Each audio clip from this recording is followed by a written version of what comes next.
A Chinese satellite just exposed America's most advanced stealth fighters hiding in the Israeli desert. Days later, Beijing made a statement that could rewrite the rules of global power. This isn't just diplomacy anymore. This is the beginning of something far bigger. The world just witnessed a moment that many analysts believe will be studied for decades. It wasn't a declaration of war. It wasn't a signed treaty.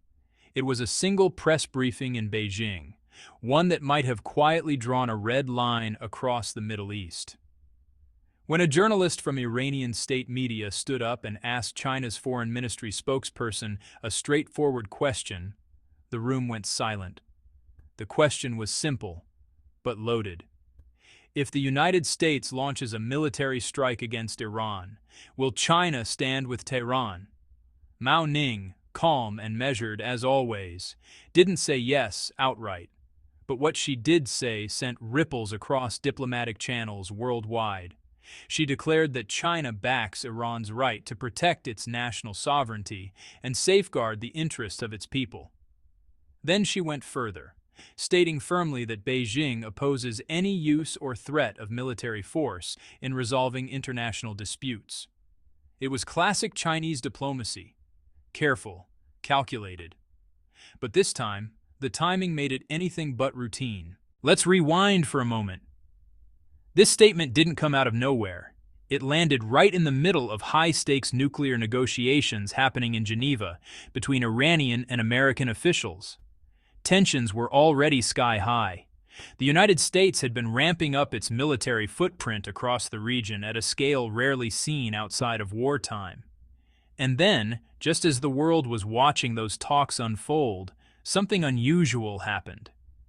A Chinese satellite imaging company released photographs that defense analysts say show U.S. F-22 Raptor stealth fighters, arguably the most advanced air superiority jets on the planet, stationed at a remote Israeli airbase deep in the southern desert.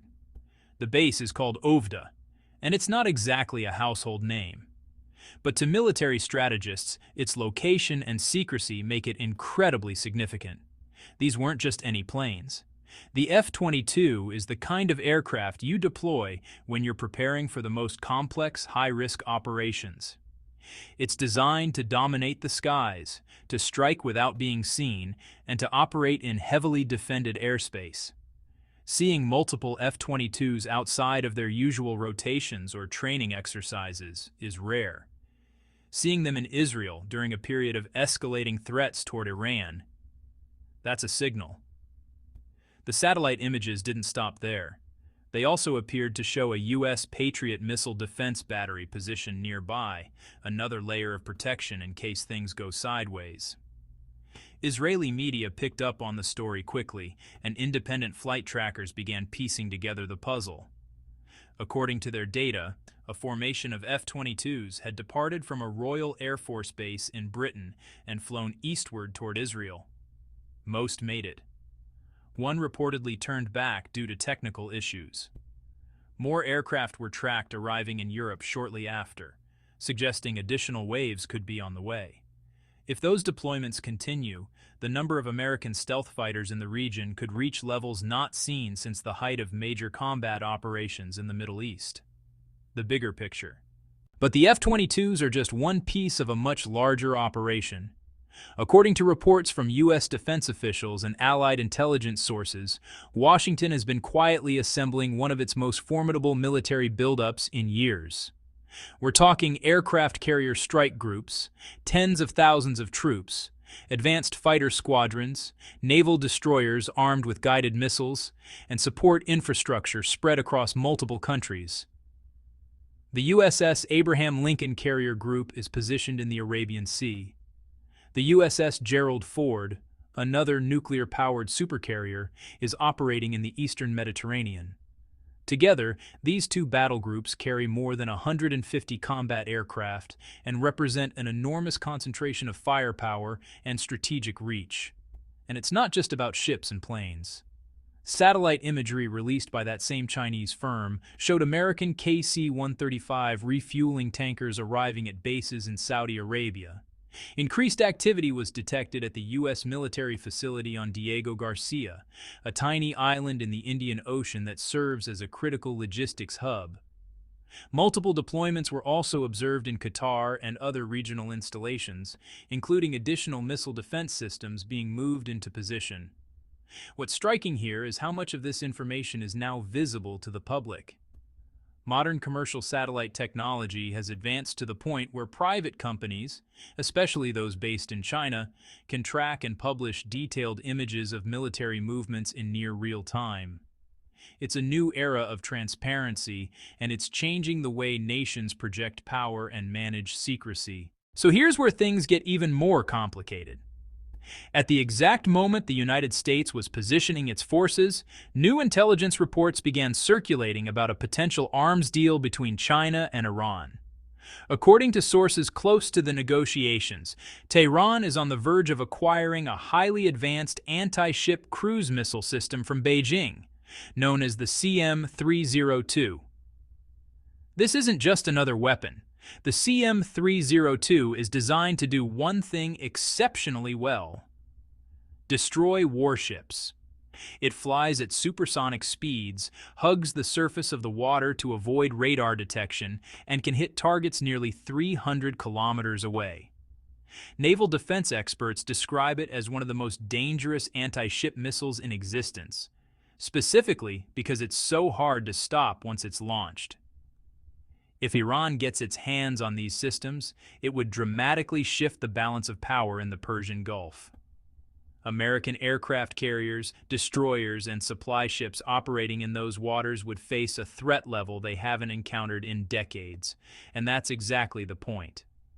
According to insiders familiar with the talks, negotiations over the CM-302 have been ongoing for years, but they reportedly accelerated after the intense military confrontation between Iran and Israel earlier in 2025. Iranian defense officials are said to have traveled to China multiple times in recent months as part of the final stages of the deal. When asked about it, Chinese officials gave a familiar response. They said they were unaware of any such agreement. The Ministry of Defense didn't comment, but Iranian representatives were less coy. They confirmed that Tehran maintains defense partnerships with allied nations and intends to make full use of those relationships when its security is on the line. Military analysts are taking the reports seriously. If the deal goes through, it could be one of the most significant military technology transfers between China and Iran in modern history. And, some believe it won't stop there. Future cooperation could extend to air defense systems, radar technology, and even joint development of more advanced capabilities. To understand why China is willing to take these risks, you have to look at the bigger economic and strategic picture. For Beijing, Iran isn't just a diplomatic partner, it's a lifeline. Let's talk numbers. According to data from the World Trade Organization, Iran imported roughly $18 billion worth of Chinese goods in 2024. In return, it exported about $14.5 billion back to China. That might not sound massive compared to China's total trade volume, but here's the key detail. China now accounts for more than a quarter of Iran's entire international trade. Beijing is Tehran's largest trading partner by a wide margin. And then there's oil. According to reports from Reuters and other financial outlets, Iranian crude oil made up over 13% of China's seaborne oil imports last year. Think about that for a second. More than 1 in every 10 barrels of oil arriving by ship to fuel China's factories, vehicles, and power plants comes from Iran. This isn't just about diversification. It's about survival. China's economy runs on energy, and it can't afford to rely solely on sources that could be cut off by United States sanctions or geopolitical pressure. After Washington orchestrated the removal of Venezuela's Maduro and quickly moved to control who could buy Venezuelan oil, Chinese strategists took note. Venezuelan oil, which once flowed steadily to China, now makes up only a tiny fraction of imports. The lesson was clear. If you depend on a country that Washington can influence or destabilize, your energy security is at risk. Iran, by contrast, is far harder to control. It's geographically distant from United States' direct influence, it has its own independent political system, and it has proven willing to resist Western pressure for decades. For China, that makes it invaluable. The relationship deepened significantly in 2021 when both nations signed a sweeping 25-year cooperation agreement. The deal was widely reported to involve potential Chinese investments of up to $400 billion over time. Experts caution that this figure represents long-term aspirations, not immediate cash injections. But even so, Chinese companies have quietly been involved in projects across Iran's energy sector, often operating under the radar to avoid triggering additional sanctions. There's also a geographic dimension to this. Iran sits at a critical juncture in President Xi Jinping's Belt and Road Initiative, a massive infrastructure and trade network designed to connect Asia, Europe, and Africa. Iran serves as a land bridge linking Central Asia to the Persian Gulf, and its ports provide access to crucial maritime shipping lanes. In 2023, China flexed its growing diplomatic muscle by brokering a historic agreement that restored relations between Iran and Saudi Arabia, two rivals who hadn't spoken in years. It was a stunning achievement, and it sent a message. Beijing is no longer just an economic power. It's becoming a diplomatic heavyweight in a region where the United States has dominated for generations. The symbolism hasn't been subtle. Last September, China invited Iran's president to attend a major military parade in Beijing, a rare honor. During the event, Chinese leaders publicly reaffirmed their support for Iran's sovereignty. A month later, China joined Russia and Iran in formally opposing renewed sanctions at the United Nations. The three countries also continue to conduct joint naval exercises every year, practicing coordination and projecting unity. According to analysts who track these relationships closely, Iran has become a focal point in the broader competition between the United States and the China-Russia axis. It's not just about oil or trade anymore. It's about influence, alliance structures, and the future shape of global power. Washington has tried to pressure China into distancing itself from Tehran. In January, former President Trump issued a stark warning. Any country that continues doing business with Iran could face a 25% tariff on all goods sold to the United States. It was economic hardball, designed to force a choice. Beijing's response was blunt. Chinese officials stated that trade wars benefit no one and vowed to defend their economic interests. They made it clear they would not be bullied into abandoning a partnership that serves their national priorities. And then came the satellite images. Just as tensions were peaking, a Chinese company released detailed photos of U.S. military deployments across the Middle East. Was it a coincidence? Maybe. But in the world of geopolitics, there are rarely accidents. Many analysts believe the release was a calculated move, a way for China to signal that it's watching, that it has the capability to monitor American moves, and that it won't stay silent. Meanwhile, U.S. Senator Ted Cruz made headlines by suggesting that the governments of Venezuela, Cuba, and Iran could all be replaced with pro-American leadership within a matter of months.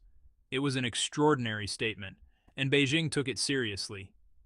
Chinese officials responded by condemning interference in the internal affairs of sovereign nations and reaffirming their commitment to international law and the principle of non-intervention. The message was unmistakable. China views these developments not as isolated incidents, but as part of a coordinated campaign to reshape the global order in America's favor. All of this is playing out against the backdrop of a very real military crisis. The Pentagon has made clear that its forces are positioned to deter Iranian aggression, but officials have also confirmed that if diplomacy fails, those same forces are prepared for combat. President Trump set a public deadline, warning Tehran to reach a nuclear agreement or face the possibility of military action. At the same time, U.S. intelligence agencies publicly stated that Iran is approaching the technical capability to produce weapons-grade nuclear material. The implication was clear: the window for a peaceful solution is closing. Iran, for its part, hasn't backed down. The Islamic Revolutionary Guard Corps conducted large-scale military drills along the southern coast just days before the Geneva talks began. Iranian officials warned that any attack would be met with a devastating response, and they pointed to their June 2025 missile strike on a major U.S. airbase in Qatar as proof that their threats aren't empty. Despite the saber-rattling, Iran's foreign minister has said that diplomacy remains possible. But he also criticized the American military buildup as reckless and counterproductive, arguing that it makes negotiations harder, not easier. Here's another wrinkle. Not everyone in the region is on board with potential U.S. military action. Both Saudi Arabia and the United Arab Emirates have publicly stated that they will not allow their airspace or territory to be used for strikes against Iran. That's a significant constraint. It means the U.S. would have to rely more heavily on assets based farther away, or on partners like Israel. This is where China's influence becomes even more important. Beijing has strong economic ties with both Iran and the Gulf states. It was China, after all, that helped ease tensions between Tehran and Riyadh. Neither Saudi Arabia nor the UAE wants to be forced into choosing between Washington and Beijing. They value their relationships with both, and they're trying to navigate a middle path. China, meanwhile, has carefully avoided making any explicit military commitments to Iran. But its actions tell a different story. It voiced public support for Tehran just as nuclear talks were underway. It allowed, or perhaps encouraged, the release of satellite images showing U.S. deployments. And reports suggest it may be moving forward with advanced weapons sales that could threaten American naval forces. China hasn't confirmed these steps, but it also hasn't clearly denied them. And in international politics, that ambiguity is often intentional. Sometimes what isn't said speaks louder than official statements. So where does this leave us? We're witnessing the early stages of a geopolitical realignment that could define the next several decades. The United States is trying to maintain its dominance in a region it has controlled since the end of World War II. China is quietly building an alternative network of alliances, trade routes, and military partnerships that challenge that dominance. And Iran sits at the center of this contest, both as a prize and as a potential flashpoint. Beijing's message last week was carefully worded, but its meaning was clear. China will not stand by and watch a key partner be destroyed.